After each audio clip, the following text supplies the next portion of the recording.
Bonjour. Dongo, le conseiller, l'entrepreneur et le promoteur agricole.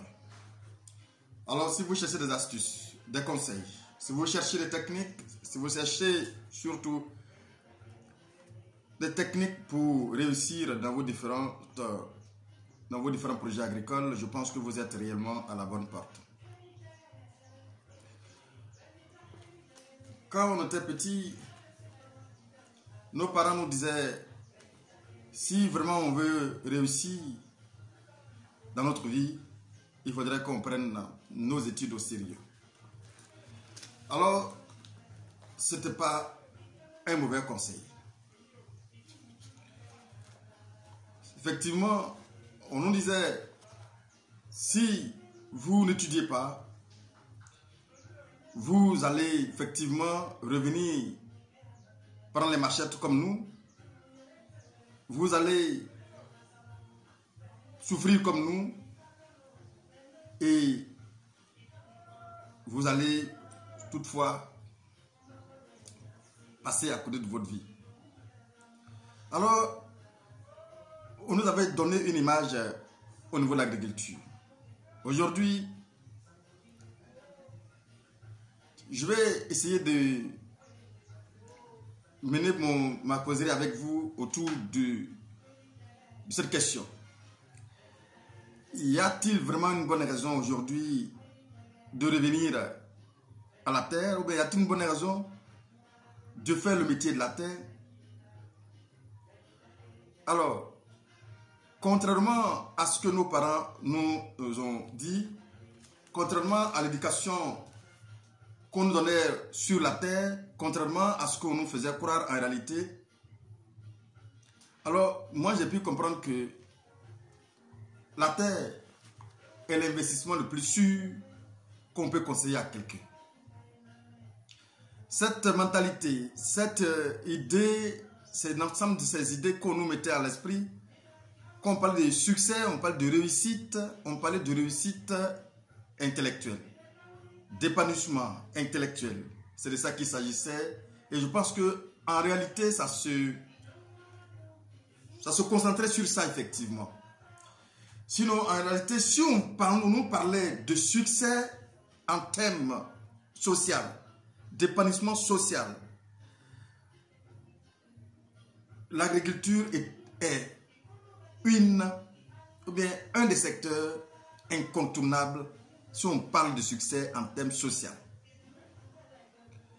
Si nous abordons le succès, le mot succès sur le plan social, l'agriculture est un des secteurs incontournables pour pouvoir avoir son épanouissement social.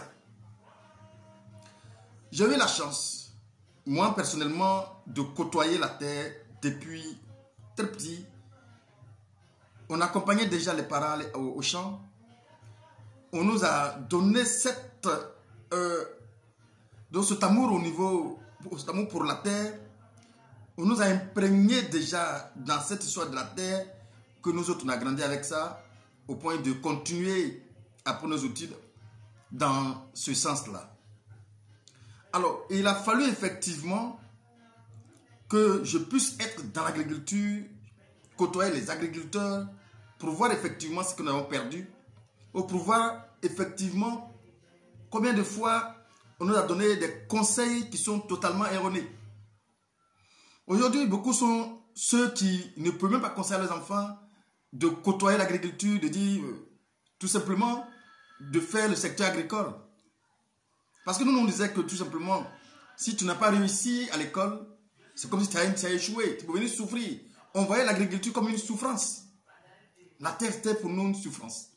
Pourquoi? Parce que ce sont des activités physiques. Pour nous, qui parle d'activité physique, parle de souffrance, on ne parle pas de travail. Il n'y a pas de rémunération. Mais je ne suis pas sûr qu'il y a plus une souffrance quelque part que le sportif. Mais même si l'agriculture ne peut pas donner autant d'argent que le sportif, mais c'est une souffrance, autant de souffrance qu'ils sortent. C'est la même chose pour les agriculteurs. C'est du sport, c'est le seul sport utile, le secteur agricole. C'est un des secteurs de sport utiles qui peut donner de l'argent. Pour moi, la terre ne trompe personne et elle est incontournable. Toute personne qui veut se lancer en agriculture est venue simplement pour sécuriser sa vie. C'est-à-dire, c'est uniquement pour sécuriser ta vie si tu veux venir en agriculture. Quand on s'est torturé, se casser la tête pour avoir tous ces diplômes, c'est quand on a commencé à percevoir un salaire qu'on voit réellement les efforts qu'on a fournis pour ce que nous obtenons. Et bizarrement, il n'y a aucune garantie. Aucune garantie. Aucune. Il n'y en a même pas. C'est-à-dire que ton employeur peut se lever le matin, il regarde ta tête, ça ne te plaît pas, et puis il dit, mon ami, basta, quitte-la. Par contre, mais quand je regarde un peu ceux qu'on a laissés au village, on traitait de vauriens à l'époque. Et que toi, tu quittes ici, certains parmi nous n'ont pas encore construit peut-être un bâtiment.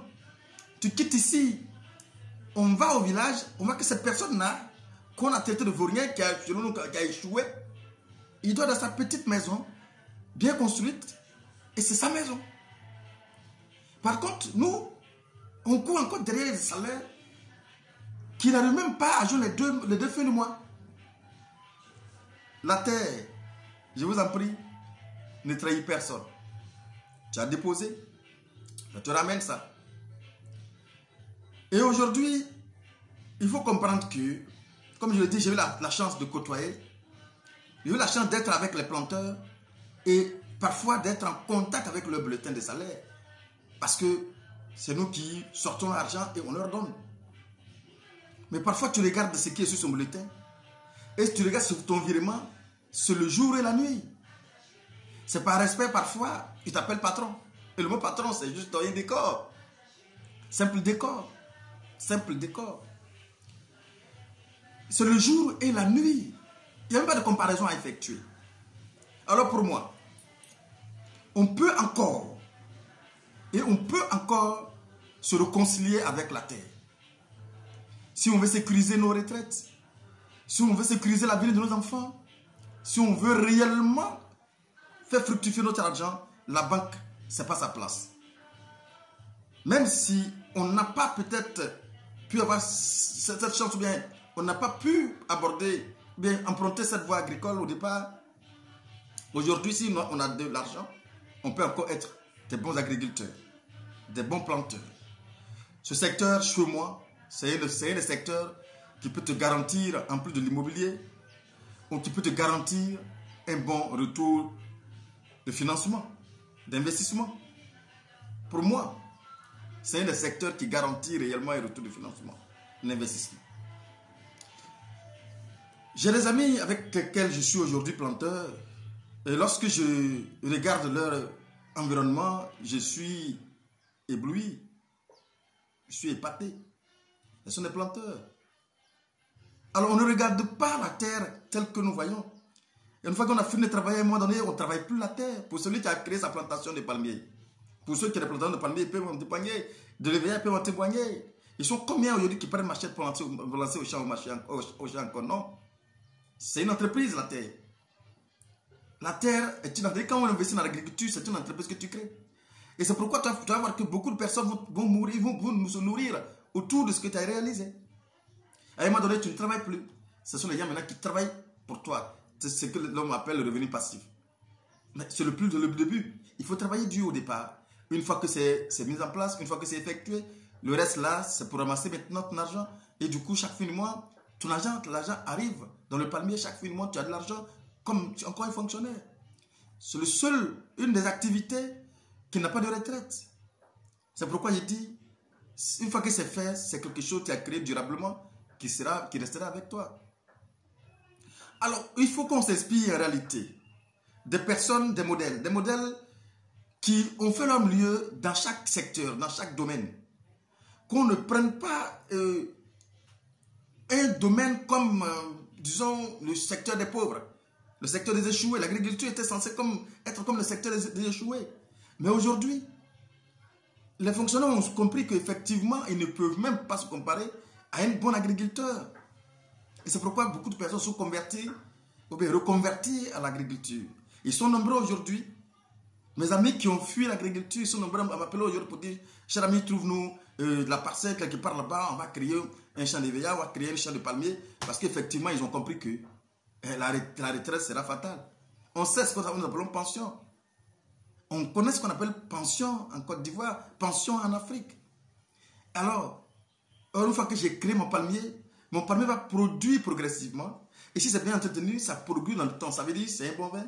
Plus ça dure, plus ça donne des bons résultats. C'est le palmier qui se comporte comme ça. Le veillard se comporte comme ça. Les cultures pérennes se comportent comme ça. Pour quelqu'un qui veut installer une culture, une industrie dans les légumes, ça se comporte aussi comme ça. Donc la terre, je vous invite, elle a encore à apprendre, c'est un cœur encore à apprendre. Ah oui, c'est un cœur à apprendre. Écoutez, la terre n'est pas pour les échoués. L'agriculture est loin d'être pour les échoués. Au contraire, les beaux agriculteurs, même les modestes agriculteurs, ont pitié parfois de nous les fonctionnaires. Ils ont pitié de nous. Mais quand ils regardent combien de fois on se décarcasse pour pouvoir terminer les mois, le salaire est déjà connu d'office. Les dépenses sont déjà installées. On sait déjà. Mais en agriculture, une fois que c'est fait, on est agriculteur, c'est-à-dire que disons, nos palmiers qu'on a créés, ce sont des bénéfices nets. Parce qu'en réalité, mais on a des cultures, par exemple, vivrières que nous faisons, maraîchères que nous faisons, qui nous donnent de quoi manger chaque fin du mois, chaque jour que Dieu fait. Ça, c'est un revenu net que nous avons chaque jour, chaque fin du mois. C'est pourquoi, en réalité, il est difficile de se comparer à un agriculteur modeste, ici, dans la zone ici. Il est difficile. Chez moi, je vous dis tout simplement, si Sansan Kouao a fait son milieu dans l'agriculture est un secteur à prendre. Si Amidou Oko, un jeune Burkinabé qui est ici, a fait son milieu dans l'agriculture, aujourd'hui, il ne connaît même pas le nombre de milliards qu'il a, c'est que c'est un secteur vraiment à prendre. Si Ali Ouattara, qui ne sait même pas lire et écrire aujourd'hui, et sur le plan, au niveau, je dirais, en Afrique occidentale, ici, il est le plus gros fermier, un des plus gros fermiers, c'est que l'agriculture est un cœur à prendre. L'agriculture est loin d'être le métier des échoués. Non, détrompez-vous. Ne regardez pas les tenues des gens que les gens portent. Ne regardez pas la saleté qui est sur la tache qui est sur leurs habits. Et puis les traiter comme des derniers de la société, c'est faux. Ils ont pitié de nous, mais de vous, parfois, lorsque ils nous voient nous serrer les cravates au cou, à peine on arrive à respirer, et nous voir un peu ce qui se cache dans notre corps, dans nos vestes. On sait ce qui se cache parfois dans nos vestes.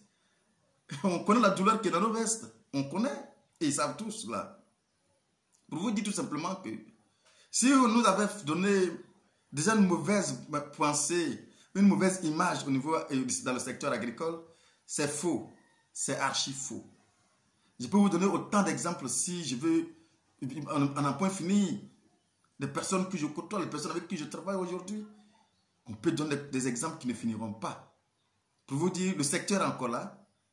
Le secteur a encore les bras ouverts. Ils attendent encore des personnes pour venir tout simplement. Et il va les accueillir tout simplement. J'étais en mission dans une zone, il y a un an de cela, où j'avais en charge de créer 300 hectares de teck. On me donne une forêt et cette forêt-là était censée être pour un chef de village. Le chef de village, on appelle Adi Kwasikro. Alors, j'arrive dans la forêt. Quand tu vois de loin, c'est une forêt, mais quand tu regardes, ils ont perforé la forêt et c'est le riz qui était dedans. Alors, tel que on ne considère même pas ce secteur, ce sont d'autres personnes qui connaissent la valeur de la terre, qui viennent exploiter. Un jeune Pascal, qui est burkinabé, était dans le champ et celui qui exploitait le champ. Alors, effectivement, ils quittent là-bas au Burkina, ils arrivent ici où là-bas les conditions climatiques semblent difficiles, ils ont une seule période de culture, c'est raté, c'est la famine. Eux, ils quittent là-bas, ils descendent ici, ils ont 1 an de travail et ils ont bâti leur maison. 1 an de travail. Et voici comment ça fonctionne dans la zone où j'étais. Quand il quitte là-bas, il arrive, il rentre en brousse, il est dans son riz. Lorsqu'il fait son riz pendant 1 an, après la récolte, il peut se sortir tranquillement. Tu vois, son environnement a changé. Il a une grosse moto et maintenant il tourne de chantier en chantier. Il crée des chantiers partout. Il tourne de chantier en chantier et ils regardent ces champs. Eux, ils savent, ils connaissent la valeur de notre terre, sauf nous seuls. Eux, ils connaissent effectivement la terre nourrit son homme, sauf nous seuls. Nous, on regarde simplement nos cravates, nos vestes, même si on ne gagne pas grand-chose, même si nos salaires ne nous permettent pas de joindre debout, peu importe, l'essentiel, on est fonctionnaire, l'essentiel, on travaille. Le mot travail, je me pose la question, effectivement, ce que ça veut dire, travailler et puis chercher l'argent, apparemment, ça fait deux choses différentes. C'est le constat que moi j'ai effectué depuis que je côtoie les agriculteurs, depuis des décennies d'ailleurs. C'est le constat que j'ai effectué, j'ai compris que la terre, seule peut garantir l'avenir d'un être humain. Enfin, je dirais un des secteurs qui peut garantir l'avenir d'un être humain. Ou après la retraite, tu ne connaîtras pas ce qu'on appelle retraite. Pour celui qui a bâti un champ d'EVA, un champ de palmier, modestement, s'il veut vivre tranquillement, il ne connaîtra pas ce qu'on appelle retraite. Ce qui veut dire qu'il aura de quoi vivre, il aura quoi survivre durant tout ce temps qu'il va vivre, quoi, en fait.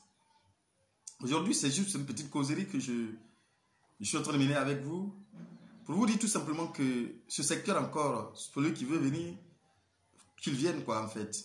C'est un secteur qu'il faut prendre. Et Pascal nous insultait, il dit les Ivoiriens ne travaillent pas. C'est vrai que j'étais en colère et je lui ai arraché le terrain sur lequel il travaillait, mais en réalité, il a raison. Parce qu'il arrive de voir le chef, il dit, bon écoutez, j'ai besoin d'1 hectare, mais quand tu vas mesurer, ça fait 6 hectares, ça fait 10 hectares de qu'il a effectué.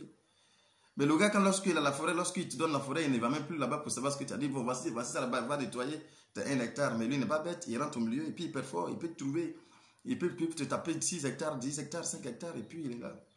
Il donne 30 000 francs de location à l'époque, 30 000 francs. Et il sort 5 millions. Hein. La terre encore attend ses enfants. Si on veut vraiment chercher notre autonomie, si on veut avoir la sécurité alimentaire dans nos différents pays, dans nos différentes, je dirais, dans nos différents continents, je pense que c'est un secteur qu'il faut vraiment embrasser. La terre nourrit son homme. C'est un secteur à prendre. Si on me pose la question, y a-t-il une bonne raison de venir encore à la terre? Je vous dirais, il y a plus qu'une bonne raison. Il y a une pléiade de raisons qui doivent nous pousser à la terre. Et la garantie, la seule garantie qu'on peut trouver à la terre, c'est la tranquillité dans notre esprit. Lorsque tout est fait, il n'y a plus de problème. Hein. Une fois que c'est fait, c'est fait. C'est-à-dire qu'une fois que tu as fini de déposer là, tu attends maintenant le reste. Ça devient seul. Ce sont les autres qui travaillent maintenant pour toi.